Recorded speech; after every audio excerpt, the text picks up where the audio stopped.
सबसे पहले आज के तमाम बड़ी खबरें नॉनस्टॉप न्यूज में।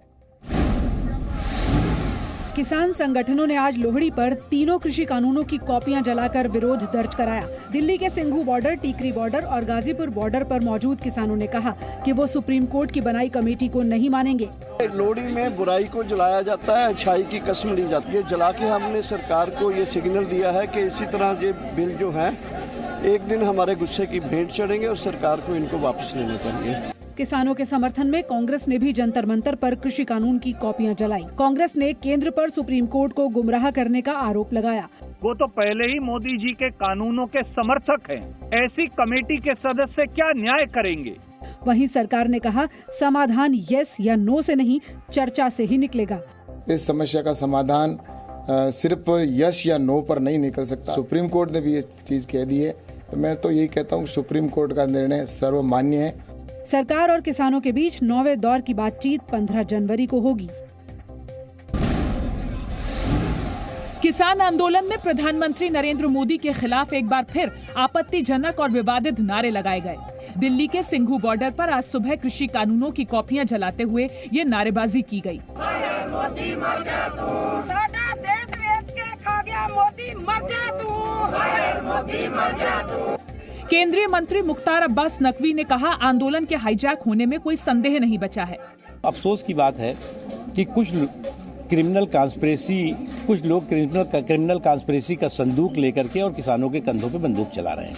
इससे पहले 14 दिसंबर को भी प्रधानमंत्री मोदी के खिलाफ विवादित नारेबाजी का वीडियो वायरल हुआ था। वहीं आज प्रतिबंधित संगठन सिख फॉर जस्टिस की सुप्रीम कोर्ट को लिखी एक खुली चिट्ठी भी सार्वजनिक हुई। चिट्ठी में सिख फॉर जस्टिस ने लिखा है कि वो किसान आंदोलन और खालिस्तान आंदोलन को अपना समर्थन जारी रखेगा।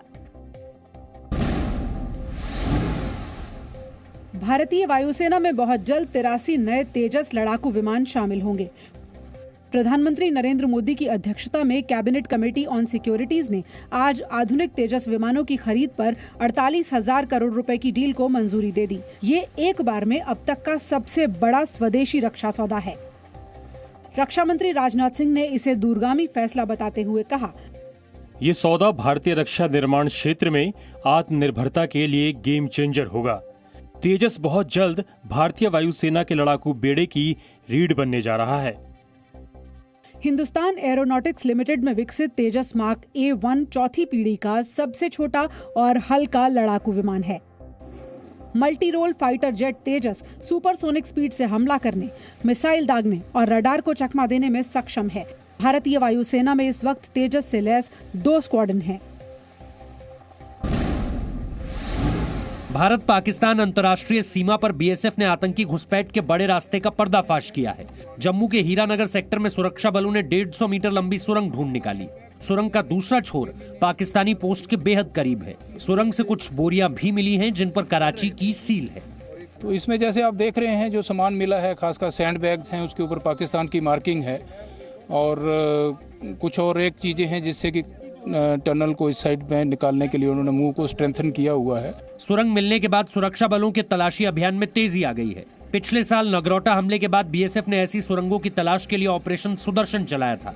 नगरोटा में मारे गए जैश के 4 आतंकी भी सांबा में एक सुरंग से ही दाखिल हुए थे।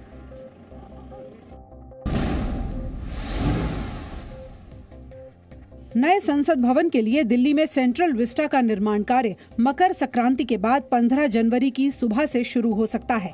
सूत्रों के मुताबिक केंद्रीय लोक निर्माण विभाग ने टाटा प्रोजेक्ट्स लिमिटेड को इसकी अनुमति दे दी है। 13,450 करोड़ रुपए लागत के सेंट्रल विस्टा प्रोजेक्ट के तहत 971 करोड़ रुपए की लागत से नई संसद का निर्माण होना है। प्रोजेक्ट के तहत 51 मंत्रालयों के लिए 10 नई इमारतें बनाई जाएंगी। प्रधानमंत्री और उपराष्ट्रपति के लिए निवास भी बनेंगे। नई संसद का निर्माण 26 जनवरी 2022 से पहले किए जाने का लक्ष्य रखा गया है। 5 जनवरी को सुप्रीम कोर्ट की 3 सदस्यीय बेंच ने पर्यावरण सुरक्षा की शर्तों के साथ निर्माण को मंजूरी दे दी थी। प्रधानमंत्री नरेंद्र मोदी 16 जनवरी को कोरोना वैक्सीनेशन प्रक्रिया की शुरुआत करेंगे। प्रधानमंत्री कोविन ऐप भी लॉन्च करेंगे। वैक्सीनेशन के लिए 11 शहरों में वैक्सीन पहुंचाई गई। जयपुर में पूजा पाठ कर वैक्सीन का स्वागत किया गया, तो वहीं तिरुवनंतपुरम में वैक्सीन वाली गाड़ी पर फूल बरसाए गए। वैक्सीनेशन के लिए पहले से निर्धारित सेंटरों में कमी की गई। जिस पर सियासत होने लगी है। राजस्थान के स्वास्थ्य मंत्री रघु शर्मा ने केंद्र पर भेदभाव का आरोप लगाया है। 28 दिन बाद ये डोज और चाहिए हमको, लेकिन अब कहा जा रहा है कि शायद इसी डोज को आप 2 में डिवाइड कर लें। तो ऐसे में जो डोज आई है ये फिर आधे हेल्थ केयर वर्कर को लगेगी। वैक्सीन पर हो रही सियासत पर स्वास्थ्य मंत्रालय ने ट्वीट कर सफाई दी। शुरुआत में सभी राज्यों और केंद्र शासित प्रदेशों को मिलाकर 1,65,00,000 कोविशील्ड और कोवैक्सीन की डोज दी गई है। ये उन राज्यों के हेल्थ वर्कर्स के हिसाब से दी गई है। ऐसे में किसी भी राज्य के साथ वैक्सीन के अलॉटमेंट में भेदभाव का सवाल नहीं उठता है। ऐसे में कम सप्लाई का आरोप लगाना बेबुनियाद और आधारहीन है। दिल्ली के मुख्यमंत्री अरविंद केजरीवाल ने कहा कि जरूरत पड़ने पर दिल्ली वालों को मुफ्त कोरोना वैक्सीन मुहैया कराएंगे। दिल्ली के लोगों के लिए अगर ज़रूरत पड़ेगी, केंद्र सरकार अगर नहीं करेगी तो दिल्ली के लोगों के लिए फिर हम इसको फ्री में अवेलेबल करवाएंगे। पंजाब सरकार ने भी कहा है कि जो भी सरकारी अस्पताल में आएंगे उन्हें मुफ्त वैक्सीन लगाई जाएगी।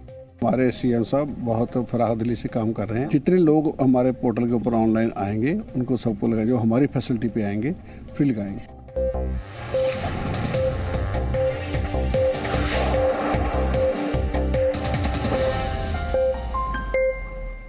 Presenting B News app, available on Google Play and App Store. Download it now.